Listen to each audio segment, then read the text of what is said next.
I'm Katie. And I'm Kay. And you're listening to the Babes of Quinny podcast. You know what I love? What? A pandemic business. Same. Designs by Alexis Rose bloomed into existence in February 2020 after she moved to Quinty with her supportive partner. Alexis has truly blossomed her business. With nearly a decade of experience, she uses her skills to create gorgeous florals for weddings, local markets, workshops, and monthly floral subscriptions. She's currently booking 2024 weddings, and you can pick up her stunning dried and fresh bouquets at Your Creative Junction and the Cookie Jar in Belleville. Get a little more pretty in your doom scrolling and follow at Designs by Alexis Rose on Facebook and Instagram. Let me tell you about Dr. Yasmin and the dedicated team at Family Dental Center, where patients always come first. FDC offers a range of dental services from dental hygiene and restorative treatment to Invisalign and whitening. Their goal is to provide top quality care in a stress-free environment. And here's the best part. FDC makes going to the dentist easy with convenient hours, online booking options, direct billing to insurance, and emergency appointments. Make sure you stay up to date on all things Family Dental Center by following them on Facebook and Instagram at FDC Family. Hello. So there's a really cute meme on this desktop computer that I'm sitting at. Yeah. It says, I can't believe that pioneer women used to churn butter for hours without even listening to a podcast about Bigfoot. Honestly, I can't do anything without listening to a podcast. Like, what did you think about if they were like churning? What do you think pioneer women were thinking about when they were churning butter? Fuck this shit. Like how not to die. I don't know. Let's not get dysentery. Don't get scurvy. This butter will help. Eat your fruit. They didn't have fruit though. So fun fact, I know somebody who got scurvy. Recently. Yeah, because they weren't eating enough fruit. Who was it? I don't want to know so bad. It was a family member. Oh. I don't want to totally call them out because they're not cool with it, but I think it's hilarious. I can see how that can happen. I just think it's hilarious. Just like eat some vitamin C. I love fruit. I like fruit sometimes. I found out this morning that you don't like strawberries. I like them, but like I wouldn't be like, I'm craving strawberries. Oh my God. I have so this all spawned from, I went to the grocery store the other day and I got a pint of strawberries for $1.67. Yes. And I was stoked. Yeah. So I bought 2. Nice. And then I washed them and put them in the fridge. And now every time I open the fridge door, I grab a strawberry. Yeah. And that's how that happened. I like that. It's great. I don't know. I like fruit. Like I love peaches. Love peaches. I think I just don't like berries that much. Like I don't find them that exciting. Is it because sometimes they're always different? Yeah. Sometimes they're salty. Sometimes they're a little tart. Sometimes they're mushy. You're getting a text. Hang on one second. Oh, they can call me later. Or leave a really? message. Oh wait, it's my super. Sorry. I was providing commentary. I thought it was an emergency. I'll probably cut all that out. I provided commentary throughout. Thank you. Yeah, I think I don't like berries. That's fair. That's what I realized. That's fair. Yeah. It's okay. I love bread. Like, who are we kidding? I like vegetables. Sure, I'll eat them. Bread, pasta, rice, give it to me. Yeah. Yeah. I mean, I love a good carb. I love carbs. So I would, you know what I really want right now is the croissants from Auberge de France. So good. I used to go every Saturday morning. Small Scale also has good croissants. I've never had their croissants. They just had their, 1 year anniversary, 2 year anniversary? They had a birthday party. They had a birthday party. Recently. Yeah. I love Small Scale. Delicious. I do too. I haven't been in it in a little while. I feel like I need to go back. Yeah, I feel like I need to go back. I think Shout I'm out to going Jen. Yeah. At Small Scale. Love that. She's a baker. She's great. Yeah. Like one of my favorite people. Oh, how do you know her? The Instagram Internet. actually. Yeah. No, we just every so often I'd just be like, hey, you want to go out for dinner? And she'd be like, yeah. Yeah. So we'd go out for dinner, like, just cause. Love it. Cause she's just cool. Yeah. She's very, very cool. It's fun when You'd you really meet like cool her. people. Yeah. Yeah. You'd very, very much like her. Like just meeting people you vibe with. I feel like in this day and age can sometimes it's be so a challenge. difficult. Yeah. It's so difficult. I like making friends as an adult. Challenging. So challenging. I'm not good at it because I'm terrible at like keeping up with friendships because I realize my ADHD, this is part of what I've been processing, is that it's really like I always forget that I can make plans with people. Yeah. Or I can ask people to hang out with me. Yeah. So it's the rejection thing. Yeah, you don't want people to say no to that. But yeah. I'm getting better at it. Like I asked one of my friends, my friend Olivia, I was like, hey, what are you doing Saturday? Like, do you want to go see a concert this weekend? And she was like, oh, I have a family dinner. I was like, oh, okay, like, no big deal. But now I need to find someone to go to this concert with. Emily. No? I should ask Emily. Ask Emily. Emily, do you want to come to a concert with me? She can't hear this. She won't hear this before. I'll just ask her. We'll ask her. Well, it's good. It's hard to ask, but I get it. Well, yeah. And I'm just kind of like, wait, I am also in control of my life. Yeah. I think too, like I used to be really social pre-COVID. Mm-hmm. And I think I just got I kind of lost myself during COVID and like farming. Well, yeah, you were like day. hyper focusing on like one thing. Yeah. Because I mean, there was nothing else to do. Yeah. And I used to have like pretty bad like going out anxiety before, like when I was younger, like pre-18, and then I kind of got over it. But I feel bad now because I kind of am just a homebody. Yeah. And I feel like people they realize it and then they don't want to hang out because they know I'll probably just I'll leave at 10, which is I'm probably just in my own head about it, but that's totally fine. I think that's a perfectly acceptable time to leave something. I love like an afternoon hangout, like into the evening. Also, having dogs is a challenge because they're very needy and I can't leave them for more than like 5 hours. I love like a mid-afternoon to just after dinner. Yeah. And then you can still be in bed by like 8 or 9 chilling. Beautiful. Yeah. I'm sleepy, you know. Yeah. I just like being comfy. Yes. So for the last month, I've been in like a depressive episode. Yes. Don't know if people could tell. Honestly, I can tell because I see you every day. Yeah. But I think, I don't know. You're faking it real good. Thanks. But I realized as I was going through this depressive episode, because I was still trying to like live my normal life and putting the expectations of cooking meals and doing all the things. And then finally I realized, I was like, wait, my brain's not where I need it to be right now. So that doesn't mean I have to put the same expectations on myself. So I just started buying pre-made food and just doing little things and putting less expectations on myself so I could actually just... You're allowed to do that. Yeah. But so if you're going through a sad time, know you can take easy routes. It doesn't impact you. Oh yeah, this is literally why like the other day I got home from work and I was like, I can't. Yep. And so I threw a frozen pizza in the oven and done. There's just certain things now I keep in the freezer just in case. It's good to just have that out. And you know what? You can have an out all the time if you need it. Yeah. Like nobody's saying you have to meal prep every Sunday. Does it help? Yes. But if you are not mentally there, that is okay. Yeah. So I think saying to yourself it's not okay and just doing what you need to do to get through life at that point is good. Is okay. Anything that works for you is a good... That's my shout out. That's a good little tidbit of love and advice and trying honesty. I like it. What are you up to? What's going on? I just got off a week of quote unquote vacation. Yeah, you were gone. Yeah, so I decided to be a weirdo and take Wednesday, Thursday, Friday, Monday, Tuesday. I think it made sense, though. It's kind of nice. It felt like I was off for a month. It was awesome. Yeah. So yeah, no, I chilled with the kids. I just hung out at home. I made Kate breakfast every morning. Like, it was just good to kind of just like a refresh. Be home. Yeah. Yeah, and hung out with Cooper, your mom's cat. Yeah.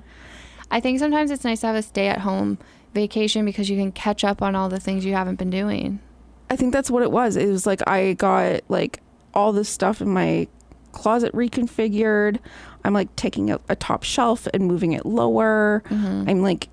we went to your Creative Junction. Oh yeah, we did. You and me. Yeah. They did a nailed it competition, so we got to eat the cakes and judge them. It was fun. It was very fun.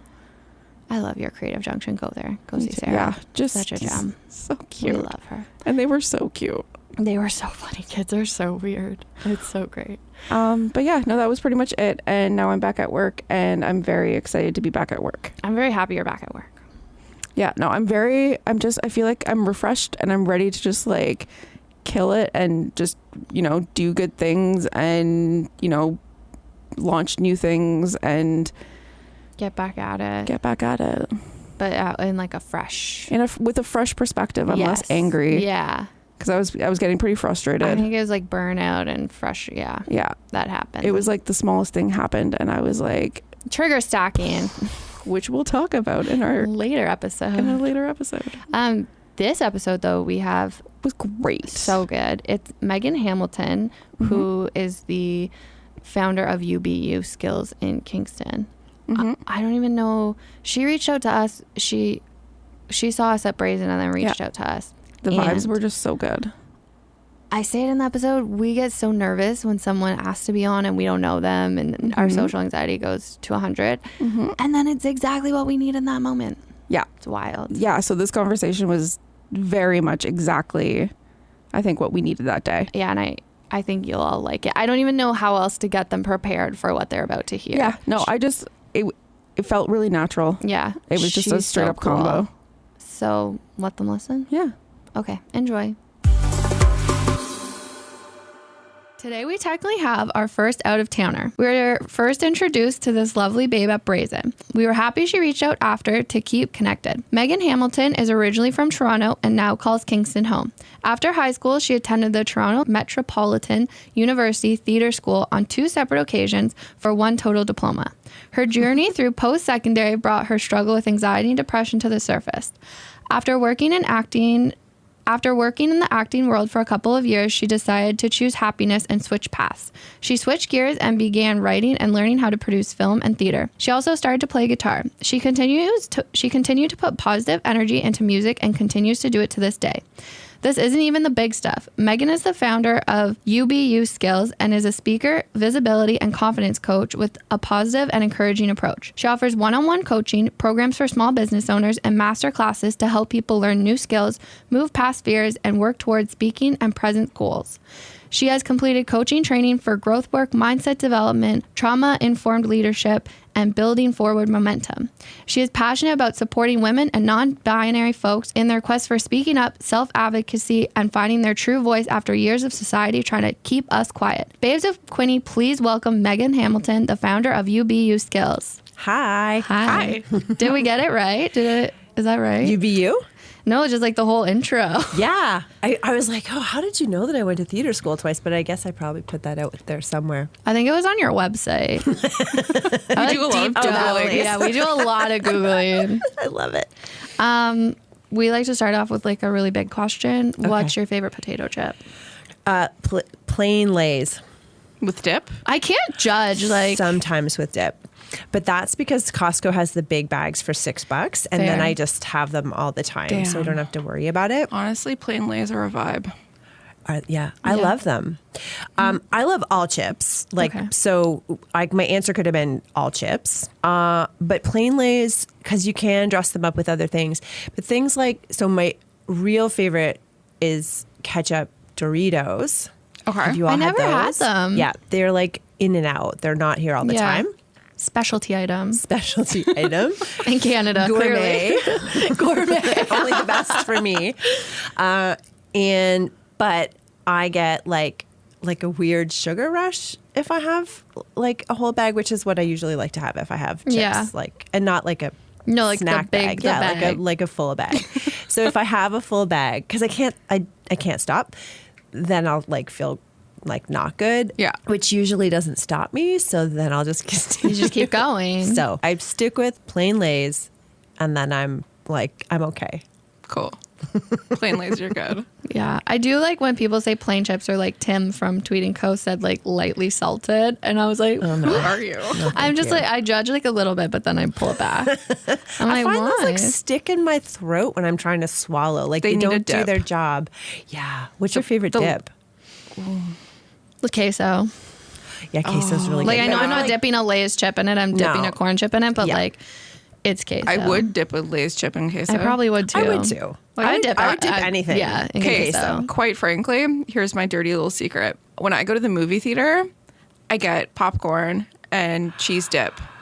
And you dip the popcorn into the cheese dip. It is so freaking good. That's a really good idea. And it's like 99 cents for the queso, the cheese. I have like this disgusting obsession with like nacho theater cheese. Yeah, I do too. Yeah, it's disgusting, really good. but I love it. What's disgusting about it? I worked in a movie fact theater that in it's high plastic? school, Yeah, I was going to say it's plasticky and delicious. and I had to clean the cheese machine. Oh, don't tell me. I don't want to know. I don't Because wanna before know. it didn't come in like the cups, it was like a machine that like pumped the cheese out into the Okay. thing. Yeah, So I had so to you clean the know. cheese machine. It's gross. Yeah, that would sort of wreck it for you. But have either of you been to Texas? No. Okay. So there's good queso. The case, you just sit down and they're like, "Would you like chips and queso?" And you're like, "Yes, please." And that's like before you get drinks, and you're like, "Of course I would." Like everywhere in Texas? everywhere I went. Shit. So So are we going to Texas? I don't really like them, but like I'll go anywhere for chips and queso. Austin is like, if you go to Austin, it's pretty like a good. nice Okay. part of Texas. Okay. I've been to like all the weird. We All the toured weird there a places? long time ago, and we went through like Dallas and Houston, and like turned on the radio, and we were like, "Holy shit!" Like really weird topics and scary like gun ads and stuff. Ah. And you're just like, I in would the like to go South. back to Austin, please. is Texas where that weird Prada store is? What's that? Marfa? I don't know what that is. Okay, so there's a Prada store in the middle of the desert. Oh, really? And it's Prada Marfa. Yeah, it's like there's nothing else there except for this Prada store in the desert. I didn't know about that. I did not go there, and I'm not sure. But that sounds really fun. It's a vibe. Because like it's like if you Google Prada Marfa, you'll see like art prints and you'll be like, oh, I think I know that. Oh. Yeah, people like take photos of it like as like a. Like Okay. a tourist An art thing to thing, do? yeah. Oh, okay. Now I have to look it up. I'm into it. I could be wrong. It might be in Arizona. Maybe freaking that's know. I don't deserty. know. There's lots geography. of deserty areas Yeah. down there. Yeah.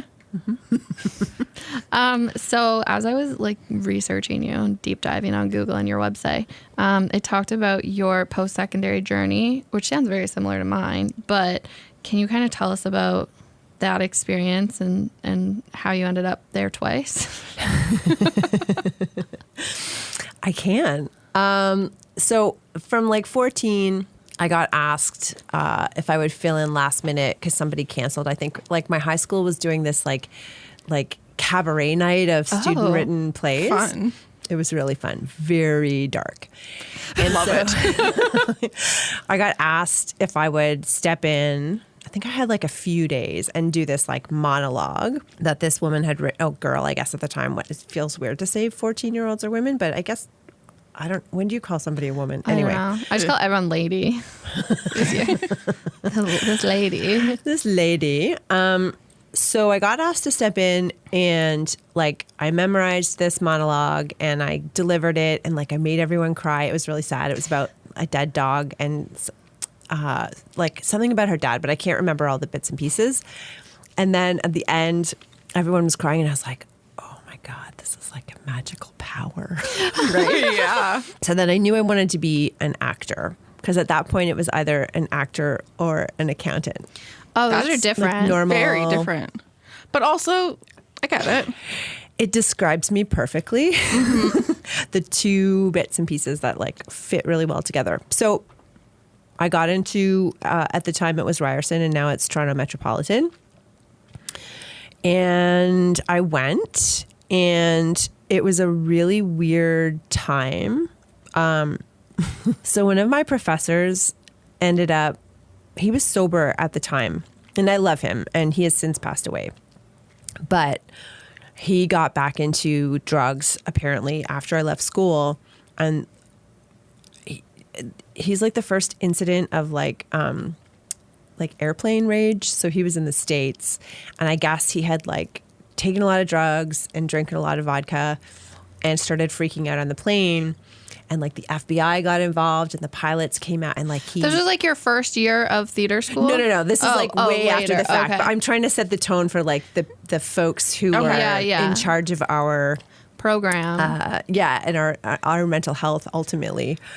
And he like kicked up. He either kicked the FBI agent or the pilot and like bit the other person. That is and went to Ballsy. like jail, like Yeah. in America, which probably sucked pretty bad. Anyway, he was one of them. Another theater school teacher threw a chair at me and called me a fucking bitch. What? So He's like, I'm paying you. it's not like that anymore, apparently. Oh, that's good. Apparently. Yeah. Maybe. I mean, if you do, there's a lot of stuff in the news lately about theater schools and how like manipulative they are and how people get really fucked up while we're there because they have you do these exercises that you really have to give all of your trust to the person leading the exercise. Yeah. And especially, so this is like the early and mid 90s.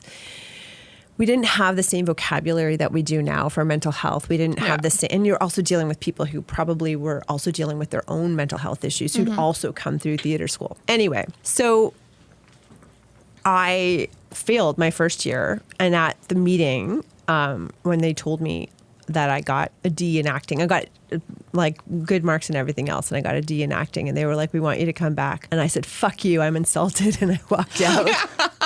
That's the most like theater school thing ever. It's the dramatic exit. It was so dramatic. And then Dawn, again, the person I had just been talking about, who sadly passed away a few years ago, he called me and he was like, look, let's figure it out. Take a year. Like, I'll help you see if we can get some gigs in the meantime, and then you can come back next year. Like, you're always welcome to come back. And I was like, I don't think I'm ever coming back. And then that summer, I can't remember what it was. Like after I'd been working sort of like in a bookstore full time and realized what like retail was like, I was working in the Eaton Center. Oh. Like, I was like, okay, I don't want to give up on my dreams. Yeah. And maybe I'll go back. And so I just had to call, and they were like, of course you can come back. And so I went back, and then like I kicked ass in university. Like I won all the awards. I got really good marks. I really, that time away, and I broke up with my boyfriend and came back and was really ready to commit. And that was a very good thing for me. I'd been dealing with some agoraphobia and some mental health issues. I think that's the question you asked me What's about. Hang on, I just want to turn this off because it's being loud. What's agoraphobia? That's when you're afraid to leave your house. Like Oh, you have goodness. extreme anxiety. If you Kay's hand is up, go if you were outside. wondering. Do you have it too? Oh, yeah. Do you still have it? Oh, yeah. Okay. Yeah, it's really hard. Yeah. Leaving the house is difficult. And it's like, I call it social anxiety, but it's like a lot of like social, like once I get into social situations, I'm like kind of okay. Yeah. But yeah. Yeah, like it's hard to explain to people too, right? Because I also think I didn't really have the words for it at the time either. I just felt very uncomfortable anytime I left like the comfort of my house. Yeah.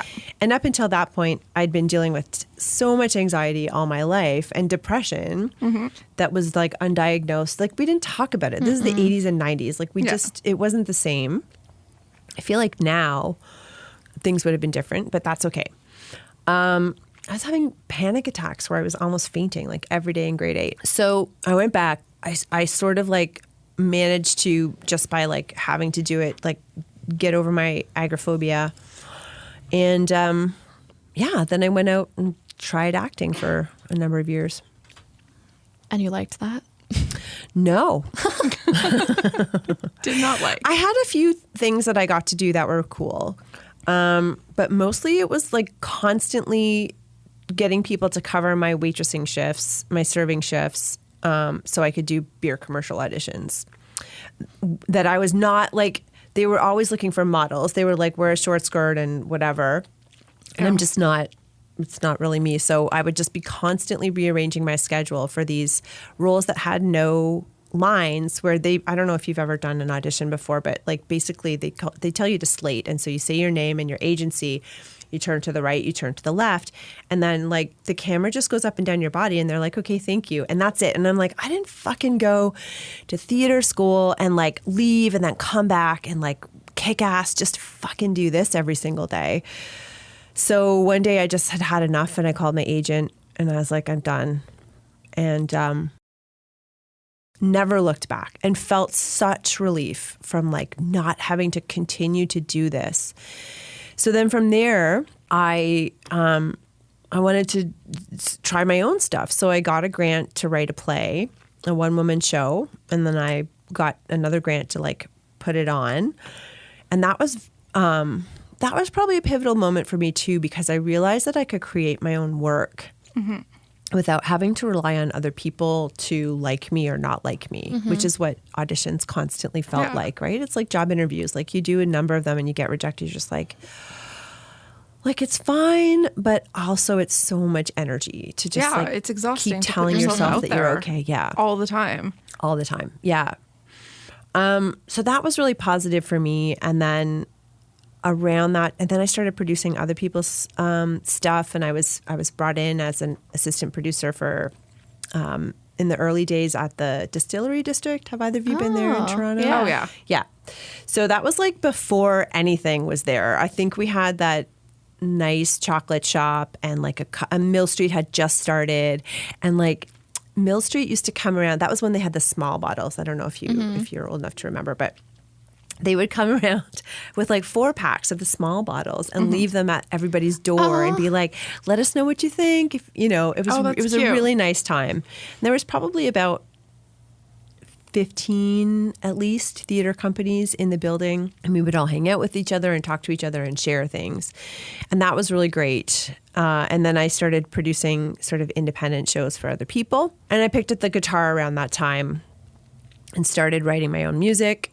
And at one point, I realized that was the thing that was really using all of the skills that I had developed over the last few years, like self-promotion, performance, writing. And then I was like, I have to do this. I have to go for it. And so I left everything that I was doing, and a few people were pretty mad at me. One guy told me, oh my God, this is so funny. He wrote me an email, and he was very disappointed in me and said, you'll never work in this town again as a producer. And I was like, yeah, I fucking won't, because I don't want to. Like, cool. Thank you for telling me what I want to do. Yeah. Like, I know. The audacity. The audacity. The absolute audacity. It's so bananas to think about now. You know what I love? What? A pandemic business. Same. Designs by Alexis Rose bloomed into existence in February of 2020 after Alexis closed her family's small town floral shop in Beaverton, Ontario. She knew she wanted to continue with her passion of being a floral designer and also be able to stay home with her then 2-year-old daughter. After moving to Quinte with her supportive partner, Alexis has truly blossomed her business. With nearly a decade of experience, she began her journey with funeral and sympathy flowers to help bring something beautiful to those experiencing some of their darkest moments. She also loves to create bespoke florals for weddings, local markets, workshops, monthly flower subscriptions, eucalyptus shower bundles, and so much more. Alexis is currently booking 2024 weddings, and you can pick up her stunning dried florals at Your Creative Junction and the Cookie Jar in Belleville. Follow her on Facebook and Instagram at Designs by Alexis Rose. In case you missed it, we love the Family Dental Center. After years of struggling with dental anxiety, I finally felt comfortable booking an appointment thanks to the wonderful Dr. Yasmin. Locally owned and operated with offices in Belleville, Frankfurt, and Coburg, the Family Dental Center has a team of highly qualified, caring dental professionals using modern technology to offer patients a stress-free and amazing dental experience. But that's not all. FDC offers a wide range of dental services to meet your needs and ensures your trip to the dentist is convenient. Let's not forget their deep commitment to the community. They actively engage by providing educational initiatives like FDC Goes to School, and offers services such as free dental day. To stay updated on all the incredible work the Family Dental Center is doing for our community, make sure to follow them on Facebook and Instagram at FDC Family and visit their website, familydentalcenter.com. So then I did music for a really long time, and I'm still doing music. But we moved to Kingston in 2009, and I had a baby, and I don't know, you're a mom, are you? Yeah. Do you have kids? Like, it's life. So music sort of took the back burner, and then I started this business. That's wild. Did you tour with music? I did. So how does that work? Like, did you have a band? I did. Did you build a band? I had a band. I love them dearly. We toured I've toured from Newfoundland all the way to BC. I haven't done any of the territories. That's sort of like the next thing that I want to get into. And then I toured in Alabama, Kentucky, and Texas. That's fun. Yeah, it was fun. Tour life is wild. Tour life is wild. We toured. So when I went to Newfoundland, I was opening for another band, and we were all friends, so we all toured together. So that was 5 of us, me and 4 dudes in a minivan. It's smelly. Oh my God, so smelly. And everyone smoked, so it was like smoky and smelly. Delicious. Yeah. And then when we toured across Canada, it was me and my band, who was three guys, and my boyfriend, who's now my husband, and he did the merch. So yeah, that was 5 of us again in a minivan. Yeah. No, It wasn't as stinky though. My band was like people went out and got exercise every day and were looking for like the healthy choices at McDonald's. It was a different tour experience. I toured the punk rock bands. Oh, fun. No, crusty, gross. Yeah. But like, it was fun. okay, where's the worst place you've ever slept? Oh God. Like literally just like in the corner of some random person's house that I don't know their name. That gives me anxiety. Like in the back of a moving tour thing. But okay, so technically, because you know how they have like the big like speakers? Like when you're like hooking up a show, you have like the guitars hook up into like these speaker things. So we had all the speakers in the back of like this like really long cargo van. You don't mean amps? Maybe. Okay. Maybe. Yep. Slept on the top of those because there wasn't enough seats for everybody in the actual van. So we got in, 3 of us were on top of the amps, like laying on top of them. How old were you? driving? Yeah. As we're driving on the 401. How old were you around this time? Probably 18, 19. Safe. Yeah, no, definitely poor choices. Lots of drugs, lots of alcohol, lots of woodles. Lots of what? I'm going to explain woodles to you, and then I'm going to send this to one of my friends. Okay, so woodles are the things that broke punk rock bands eat on tour. So it's a whole wheat, like, pita wrap, Mr. Noodles, and mayo. Ew. Oh, no, I actually think that's probably pretty good. Are the noodles cooked? Yes. The noodles are cooked. So you cook the noodles in like, you can get like a coffee pot or something at like wherever you're staying. Because you can, because it's hard to cook sometimes. Yeah. And it's like, you can't always afford to go to like McDonald's because that's how poor we were. Yeah. Oh, yeah. And it's like the priority is drugs, beer, cigarettes, food. Yeah. So the budget goes to all the other things and then you're left with woodles. So it's like, okay, like how can we feed everybody in this vehicle for $10? Yeah, woodles. Woodles.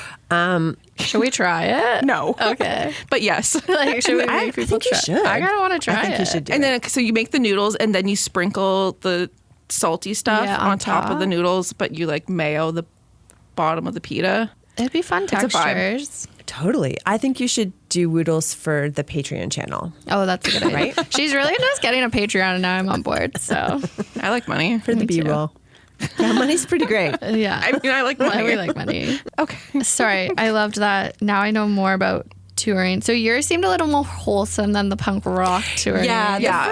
So the first tour, like the Newfoundland tour, I was with Newfoundlanders. So They're that fun. probably tells So you, nice. Yes. I love me Newfoundlanders. I dated many of them. I don't recommend it. Why? Love. Currently dating one. Are you? Is Okay. he? Is he? Yeah. Oh wow. Wait, no. No, he's just an East Coaster. He's like from Halifax. Yeah, you New can't mix Brunswick. that up. You'll Oh, get yeah, in it's a different- trouble. in trouble. Okay, yeah, Like edit all big this out. trouble. Okay, yeah. No, it's definitely not Newfoundland. My bad. Okay. Never mind.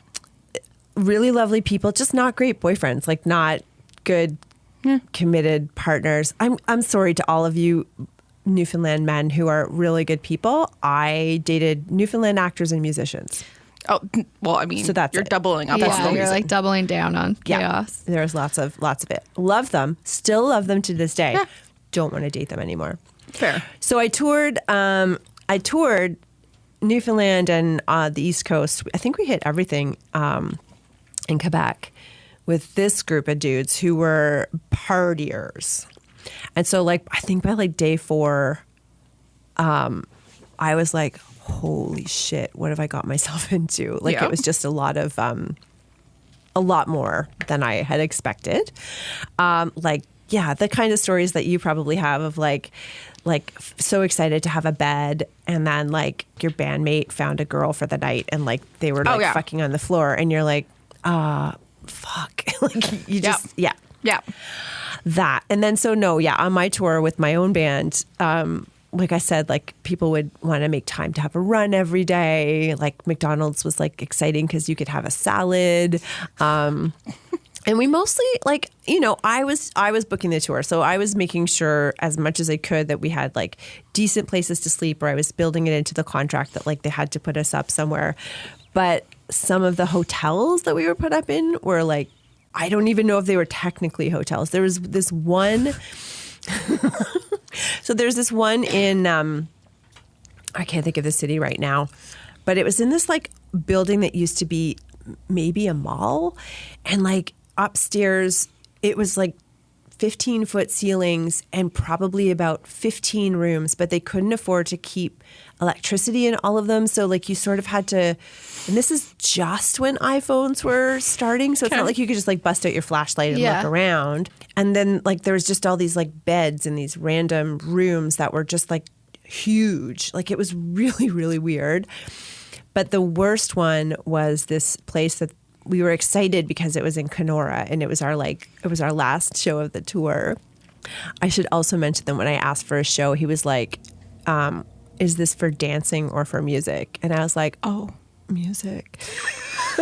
Oh dear. Okay. They had a hotel attached to them, but so like, how could I explain this? The bathroom technically had a shower, but like one of the walls of the shower just led into this like open like attic area that was not finished. So you didn't know, like, is someone in there? Like, are there, like, it was real, like, imagine you're just in like a 4-stall shower, but like one of the walls just leads into this like blackness of like, no, unfinished. That sounds like a For murder two movie. people with agoraphobia, you guys have done like stayed in some crazy like places that I don't love. You know what? When you're young, Yeah, true. I had so much anxiety. I I was just 34. couldn't. Jesus Christ. You're Wow, good for you. I just wanted to make it, and I didn't know that that's what it was going to be like. Like, and most of the places were pretty fine. But it's just funny what they think they can get away with sometimes. Well, they can, right? Yeah. If you've never been there, you're like, oh, wow, the hotel. That sounds great. Thank you. He's like, yeah, we'll give you 3 rooms. And I'm like, even better. Everybody gets their own bed. No. And all of us were fairly convinced that sleeping on those beds would not be a good idea. So thankfully, we had all brought sleeping bags. And I think we all slept in our sleeping bags. How long did you tour for? So the first one, I think, was about 17 or 18. These are the longer tours. I mean, I've toured across Ontario a ton of times, but the first one was about 17 or 18 days. And I think the one from Ontario to BC and back was around the same. Yeah. Nice. Good for you. How did music like help with your mental health did it have any impacts? Definitely. So I mentioned before that I had sort of all this undiagnosed stuff. Finally saw a therapist in my mid to late 20s, and that was like a game changer. It just like had language, sort of felt validated for some of the things that, I'd been going through. And she was amazing until one day I realized she was drunk. And like during your sessions? Yeah. Wow. I noticed that I was like, I think she's getting sleepy.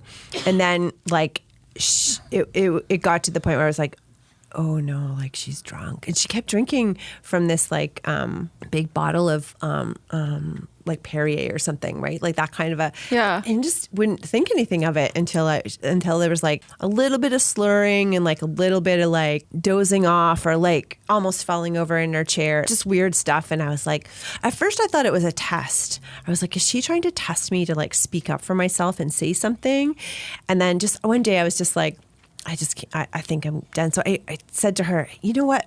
And I was in a really good place at that point too. I was like, I think maybe I'm ready to like go on my own And she yelled, "No, Meghan, you can't. I knew you were going to do this." I was like, oh, whoa. And it wasn't like that at the Thank beginning. goodness like, you were in a good place. I know. Like, if you were. I know. And I kept thinking, and so I felt guilty actually, because I was like, I didn't want to report her. Like, you just have these sort of like, she had also done a lot for me. Like, for 2 years, she had actually supported me and was obviously just going through her own thing. But I felt bad for the other clients who might have been like me. So I did end up writing her a letter and I sent it to her. I never heard back, but I just said, this is why I'm leaving. This is why I left. If this is still happening, please consider getting help because people are relying on you and blah, blah, blah, blah. Yeah. Well, I genuinely hope she did. I do too, yeah. But Me too. Yeah.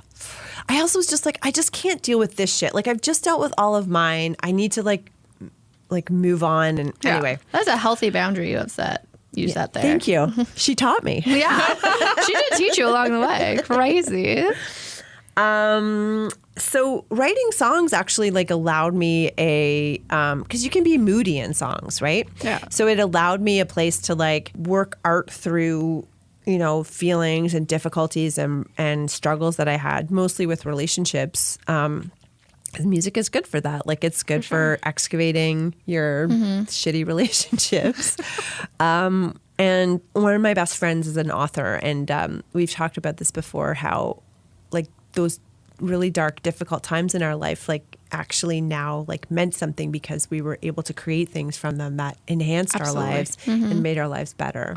Yeah. I very strongly believe in that. It's like growing from your traumatic events or difficult situations. Yeah. It's whether not you, it's how you view it. It's like you can sit and you can, stew in all those feelings forever, or you can use it as a way to like bounce back and totally be better. It's all about your mindset.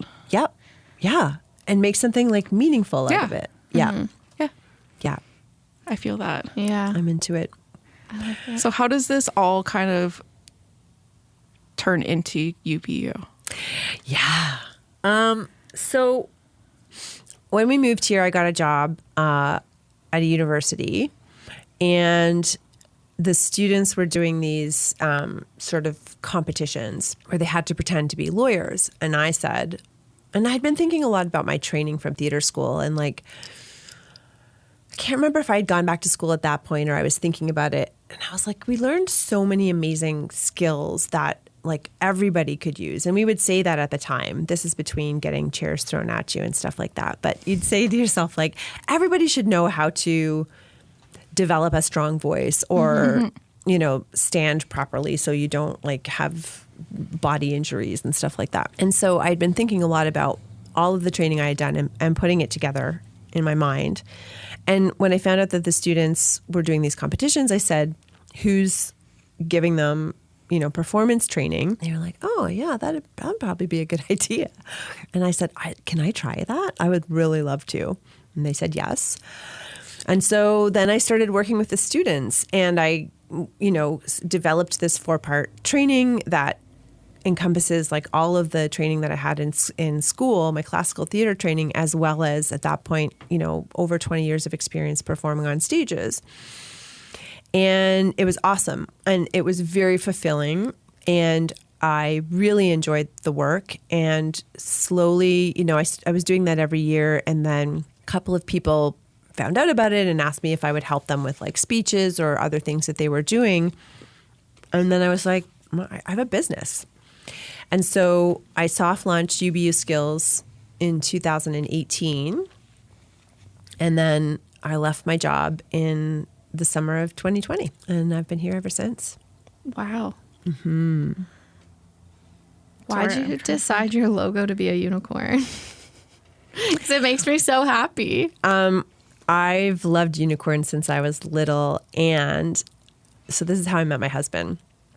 So he was the door guy for a lot of shows at this venue called Rancho Relaxo in Toronto. Do you know Rancho? Oh, yes. Do you? Oh, yeah. Did you bring your bands there? I did many things there. Oh, God. Do we know each other? Maybe. When was your like heyday there? 2006 through 2008. Okay. I would have just so I would have just started around 2008. Okay. It's possible we've This crossed place paths. sounds fun. It was fun. It was fun, and it was like after hours were pretty bananas, Yeah, right? that's bananas. Do you know Dan Wolovic? No. Okay, so I think we're different eras. I'm very just like, I didn't really like pay attention to people. Okay. I just kind of did my own thing. You went to shows. I went to shows. I toured with bands. What do you play? I don't play anything. Oh, like you were like I was literally just there for the ride. I love it. Oh my God. That's amazing. Like very like Daisy Jones without the actual talent. But you just love the experience. Oh yeah, I just went because I was like, if I will regret it if I say no. And I'm like, I want to have a cool story when I have kids. Yeah. And now, So that's my cool story. I want to live the rock star life You without did, actually yeah. having. Have you toured? Have you gone on tour? Okay. It is fun, despite all I'm of the like an terrible ancient things that we're being. saying. It's actually It's very fun. it can be really fun if it's in short spurts. very short The spurts. people who tour like 300 days a year, I don't. Unless you're in a insane. bus, like I don't understand. Even I a bus is couldn't- not great. It's a lot of the same people over and over again. All day, every day. And the partying really does get to you. I don't know about you, but like I was just like, it just feels so gross. Like I don't want to do this or be around this anymore. Like I just sort of want like quiet. I just want to read a book and like see art. I need culture Like I just and need real food normal. and Yeah. like And a home proper base. thread count sheets. Yeah, sheets are really important. So I had a show at Rancho, and I had like put on this it was called Still Post. It was this place where musicians would like connect with each other and talk about shows. And I had said, if anyone's coming to this show, if you wear a unicorn shirt, I will give you a CD and buy you a drink. And so I show up to like get in, like our band shows up to get in, and the door guy has printed out a picture of a unicorn from the internet and safety pinned it to his That is shirt. so freaking cute. And Stop it. I know. And so that's my now husband. And So cute. So cute. Such a meet cute. it's so cute. But here's the best part. So when he had to have some surgery that was pretty intense. And that night I had a show for it was either CMW or North by Northeast at Rancho.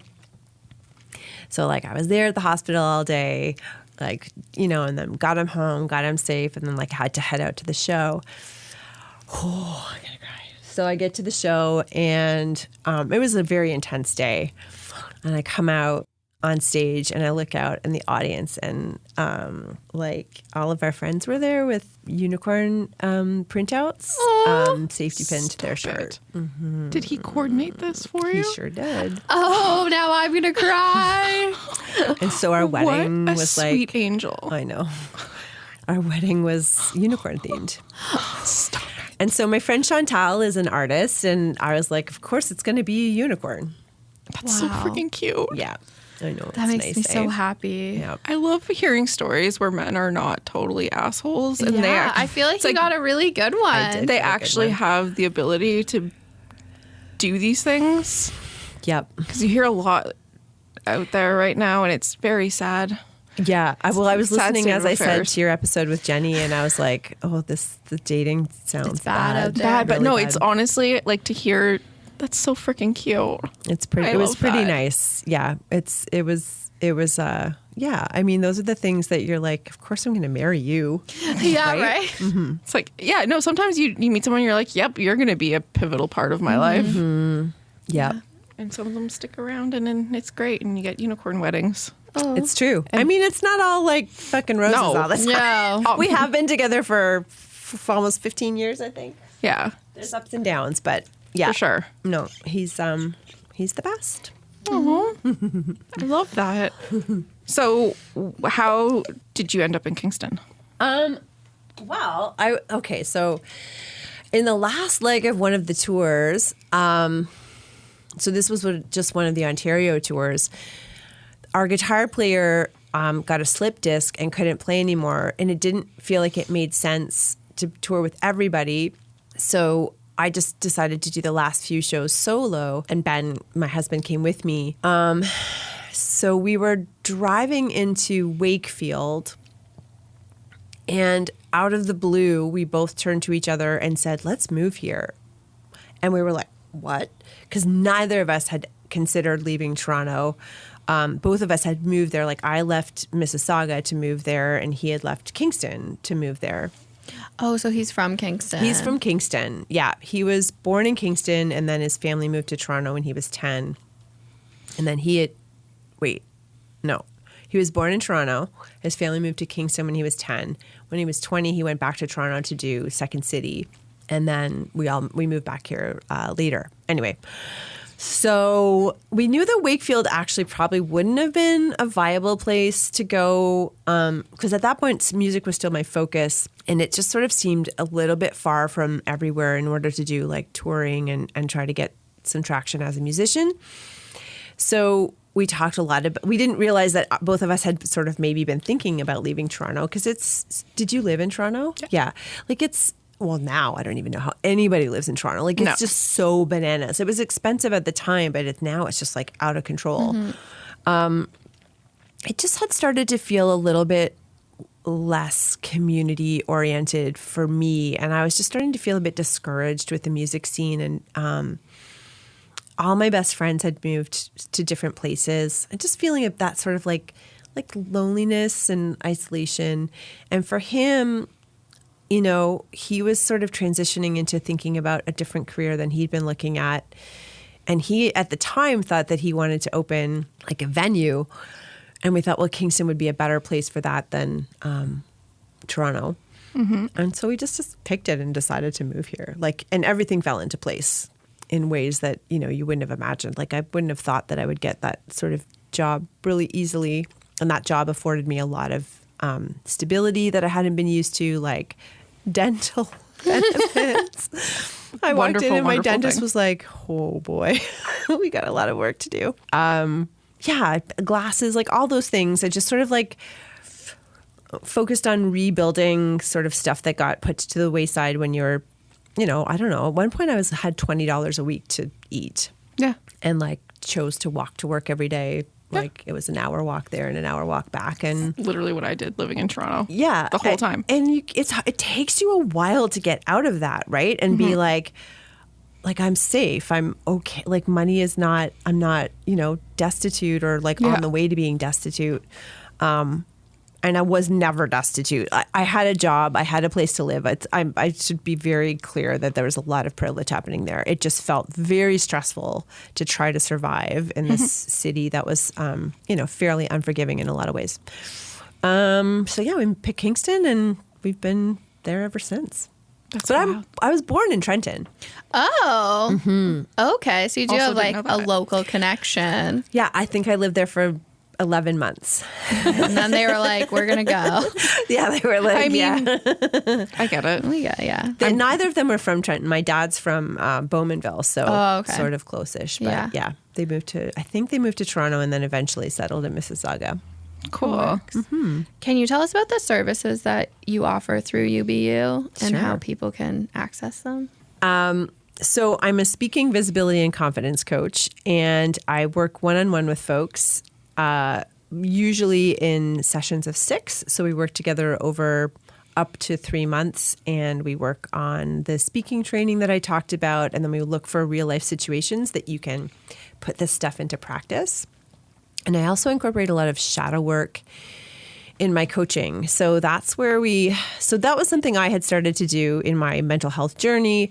I had started to finally decide that I needed to look at some of the yucky stuff that still lived sort of in the background that I hadn't really acknowledged, or some behaviors about myself that I didn't really love.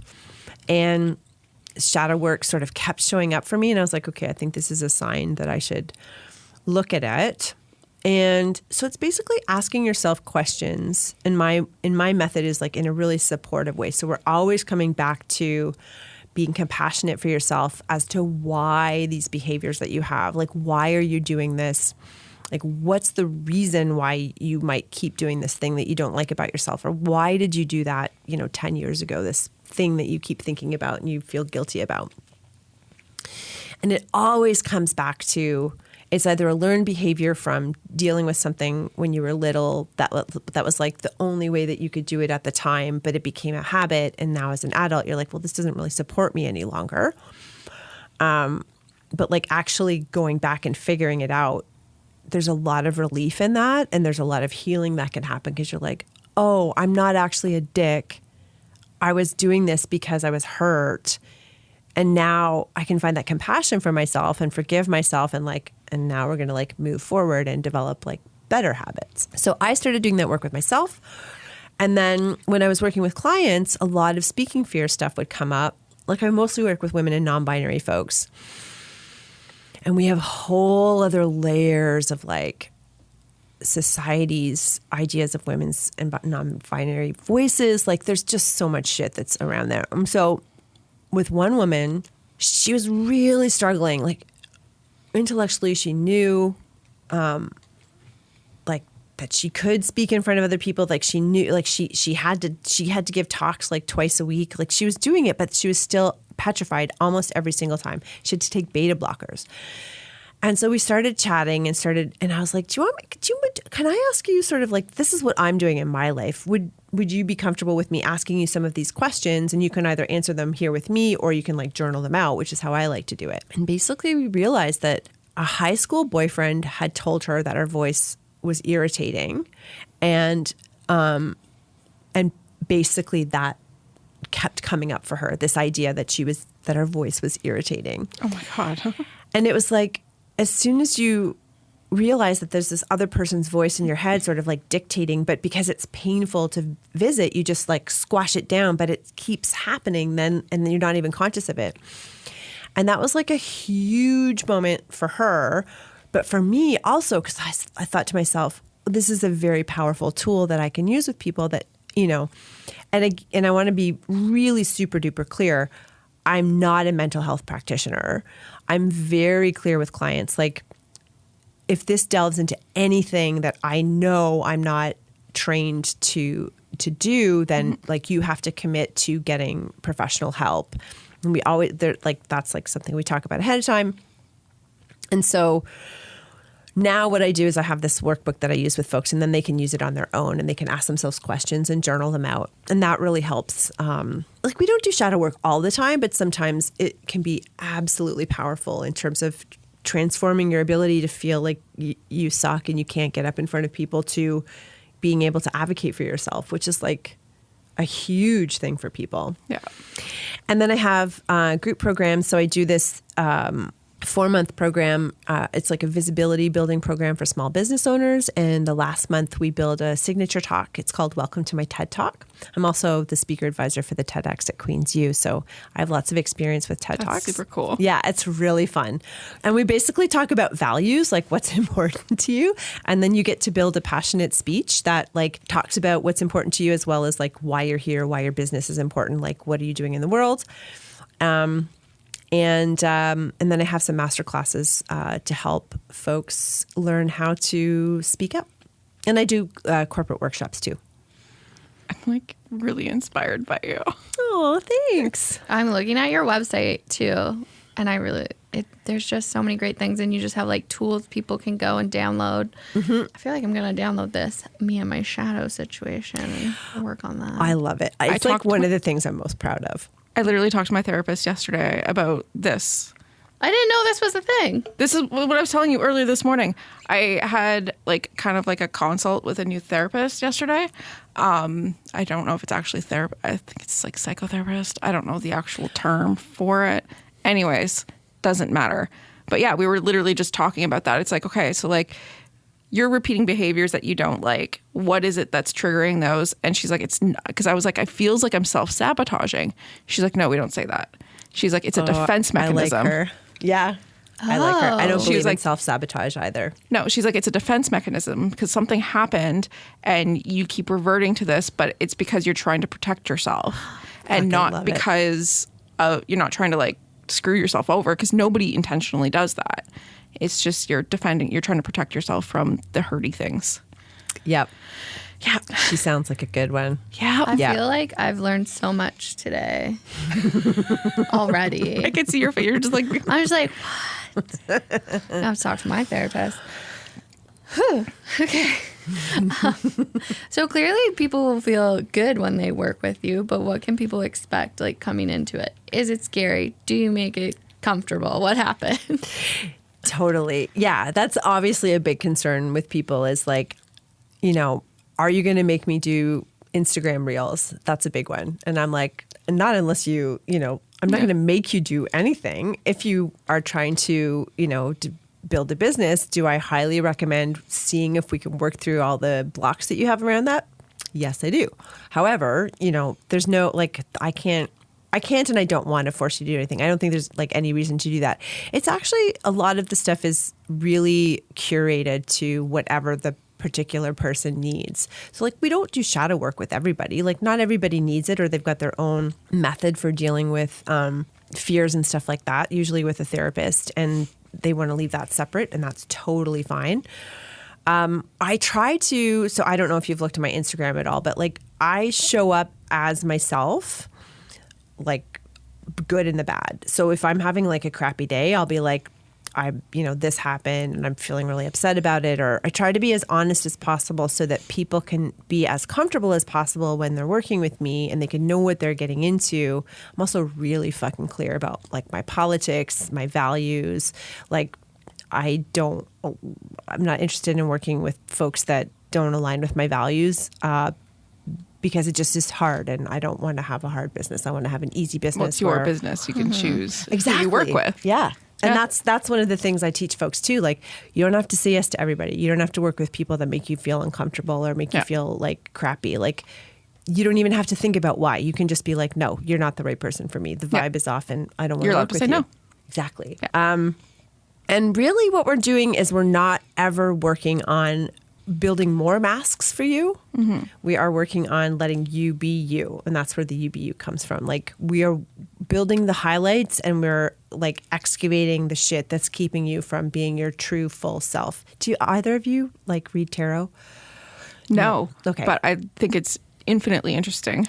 So I'm a professional tarot reader too. Cool. And so for What? Do you do everything? Holy Manoli. Loving this. Okay. And so I always think that like we're aiming for the star or the sun cards, which are like where you get to fully be yourself. We're not aiming for like some, you know, professional or polished version of yourself. We're like giving you skills to be able to like shine brightly as you are. Yeah. You know what? Every time, like, we have someone reach out to us to ask to be on the podcast, we shit our pants. We're like, we don't know you. Oh my God. Why do you want to be a part of this? Like, we have a panic, and then we show up, and the person shows up, and it is like Game changing? exactly what we need on that day. And I genuinely believe we both need, you in particular, but I think we both did need like the energy and the message that you are giving to the world today. Thank you. Thank you. I'm really glad. No, This is also funny because like it just felt like it took forever for us to get it. Yeah. We were supposed to do it yesterday. My daughter was her graduation. Oh yeah, we were. We had to move it a day. That actually worked because she was something? sick. Yeah. My kid got the principal award for leadership yesterday. Oh my God, yes. It was just like, oh, a leadership one too. Grade, Yeah. What grade? 12? 6. Oh, Yeah. Yes. Just Even a better. She wore a suit. Yes, I love this. Oh God. Really nice. I love that. You must be so proud. I mean, I'm proud of her. Okay.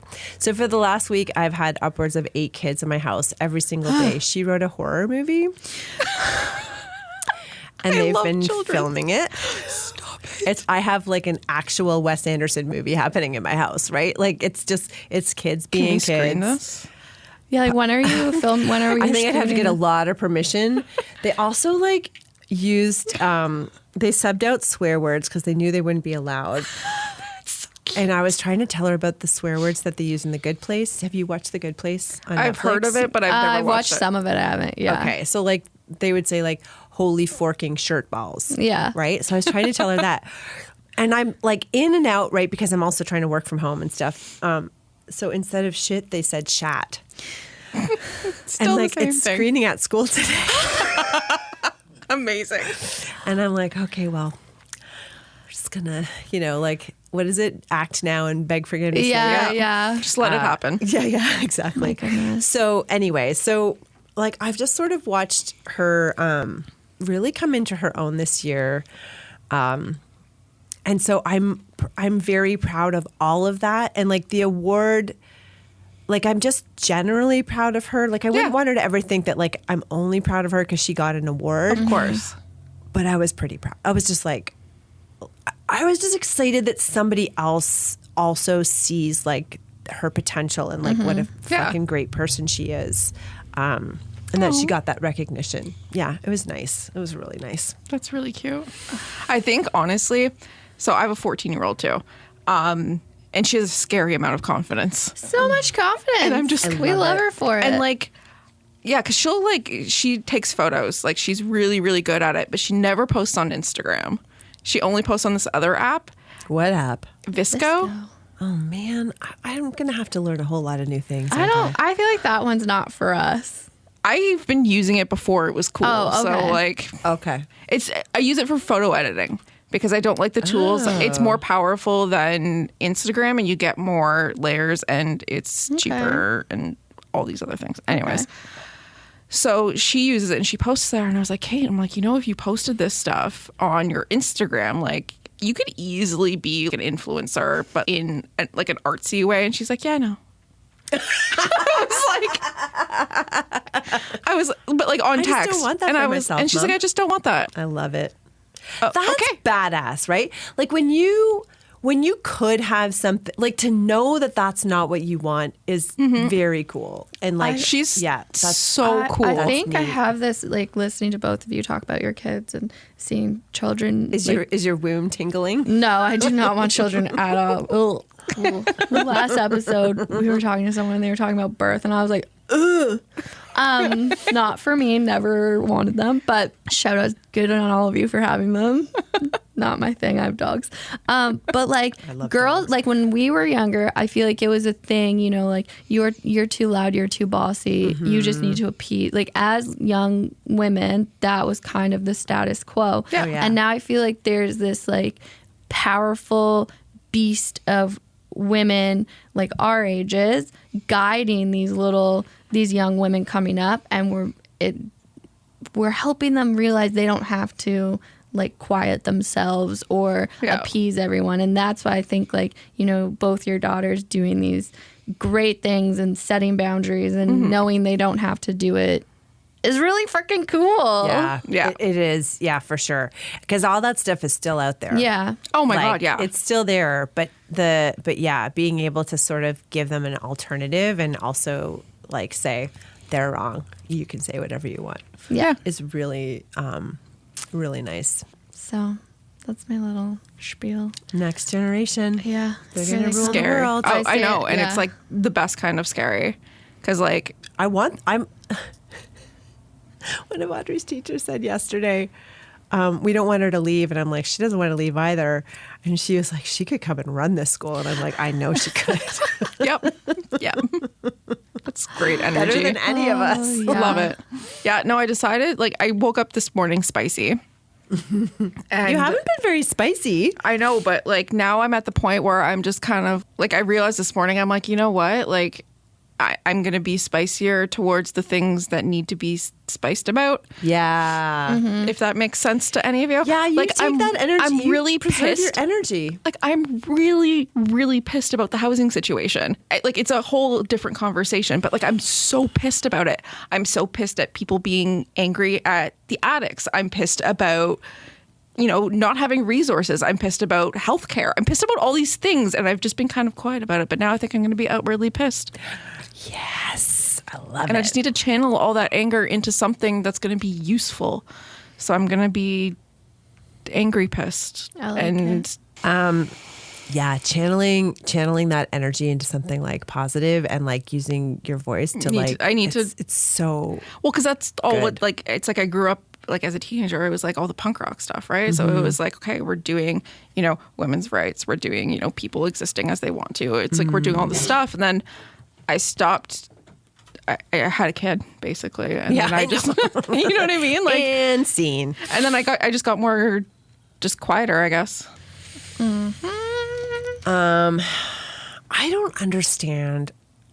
I do understand. I'm very disheartened at how much fucking hate has come up in the last few years, especially against our community. Like, it's like, huh? Like, what the fuck? What?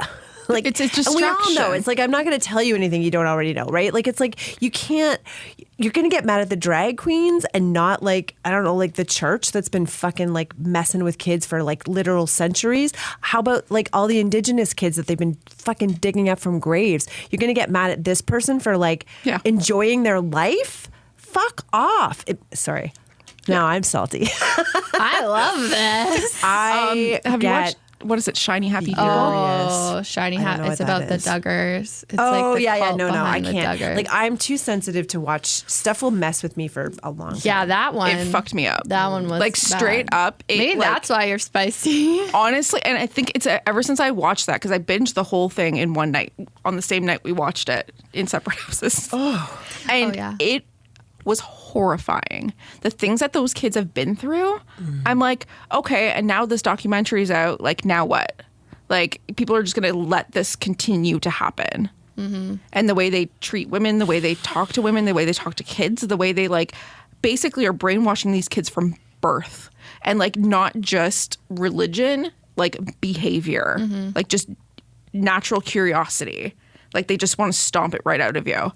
And it's exhausting, and I cried so much. And don't watch it. Yeah. I can't. I know, but it's the fact that it's like I think that like lit this like just fire inside of me that I was just so mad. I'm like, okay, so now that this is out here, like, what's happening with? What are we gonna do? There's now that nothing we know though, this? because they train the boys, and then all the boys go into the police force, and then they get into government. Like, it's literally like all of these like TLC, all these channels owned by this Discovery Network are run by these people. And it's like this whole trickle down effect of everything in the entertainment media within. There's always someone in there to help guide it towards. And that's what we're seeing now in the States is more of them are getting into office. So more of them are able to start controlling, you know, women's reproductive rights, all these things. Anyways, it's a whole completely different topic that I can talk about for hours, and it pisses me off, and I'm tired of being quiet about it. Don't be. Speak up. Be loud. But yeah, we can edit all of that out. Never. No. Do you all remember when everybody thought Corey Feldman was like Is that the guy from Glee? unwell? No, that's before. It was Corey Feldman. Corey Monteith is Glee. No, Corey Feldman is like a Corey from the 80s. Is this he might in be like Stand By Me? Is he in Stand By Me? Is he in what Stand was By he Me? in? He was like a Canadian. Was he in the Goonies? Yes. Okay, yeah, I know who he is. So the two Coreys, I think, were in the Goonies. Anyway, so Corey Feldman was talking about pedophilia in the entertainment industry way in the early days, like these rings of people. Yeah. We now know this to be true, but at the time, everybody like condemned him, like was talking about his mental health and saying like he was making it up and all this stuff. And now didn't his career get like completely tanked, basically because of it? I also think, so both can be true, right? Like, I actually think he was having like a break from reality, Which is like in fine. a public way, totally. So he was telling the truth, but the delivery traumatic. was so difficult to absorb. And do you know what I mean? Well, yeah, Like, because it's something that you don't want to believe is true because it's so horrifying. and that too. But like, he was making music videos with like him as an angel and stuff in the like, it was just really hard to be like, what's going on here right now? When you go through something traumatic like that, I feel like it changes your brain. And it's like, how am I going to getting through it? Sometimes it makes no sense to anybody. And it's like, it feels so right to you. Right. But like And on everyone the else is outside of the like, world, it's just like completely, when you're in like kind of like that mental space, I feel like sometimes people don't make the best decisions. And no, often they don't. but to do it in a public eye is just like a whole different ballgame. Right. And nobody had the capacity to be able to figure out what was going on. It was Especially like in when like Sinead the O'Connor, 90s. Yeah. Yeah, it's like what? Yeah. The 90s, I'm not were even going to open that up. The 90s were a problem. The 90s were such a problem. Yep. But we did get the Spice Girls out of them. We so did, yeah. That's So a plus. stoked. I mean, love them so much. Yeah, that was like my peak growing years. I used to like get 10. this gum from the convenience store. Yeah. This is like probably a few years after they were sort of still like in the mainstream. So the gum was probably pretty old, but it had like the armband tattoos. Oh. Yeah. So I'd put those on and go dancing. Oh, I love that. Yeah. Well, my Spice Girl tattoos. We talked about many things. Is there anything we missed, though, that you want to talk about before?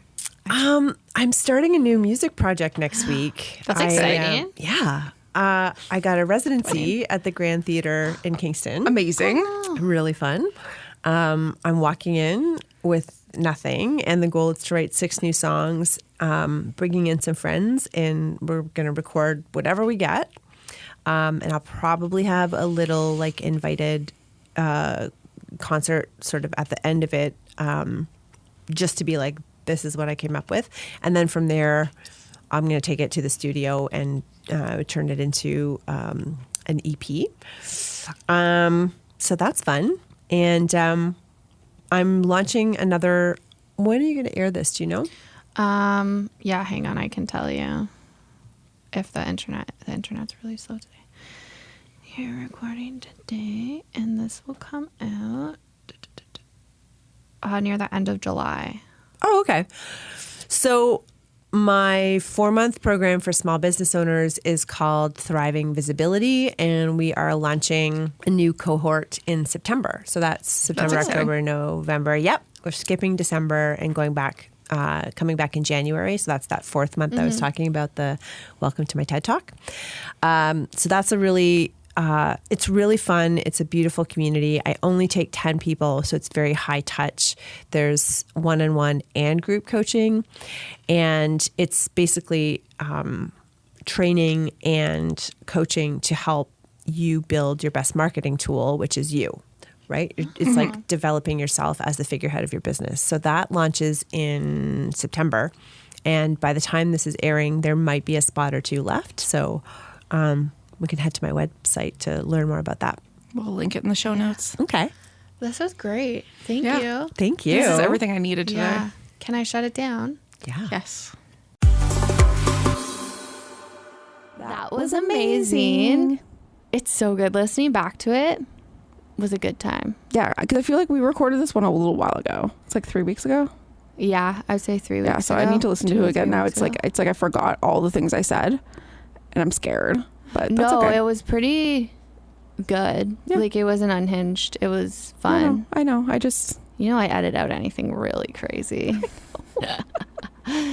She was so nice. She came in just so full of positivity, and you were feeling spicy that day, and you said that in the beginning of the interview. You're like, I'm so spicy today, and she was like, you be spicy, and I was like, yes. I was spicy that day. I remember why I was spicy. Yeah, now. I know I was like, spicy. oh You yeah, were spicy that week, and I know, and it's a good reason. But so she was just so cool and really open, and yeah, she was so easy to cool talk to. human. Just like I such felt like cool things she's done, like musician, oh acting. my god, she does everything. Yeah, and Crazy. I think she has on her website free resources for shadow work, and I think I'm gonna try that out, see what that's a good all idea. about. But thoroughly enjoyed her. Yeah, so. no, she was great. I really enjoyed our conversation, and I hope you guys also enjoyed it. Yeah, I don't know. Like, go check out her website.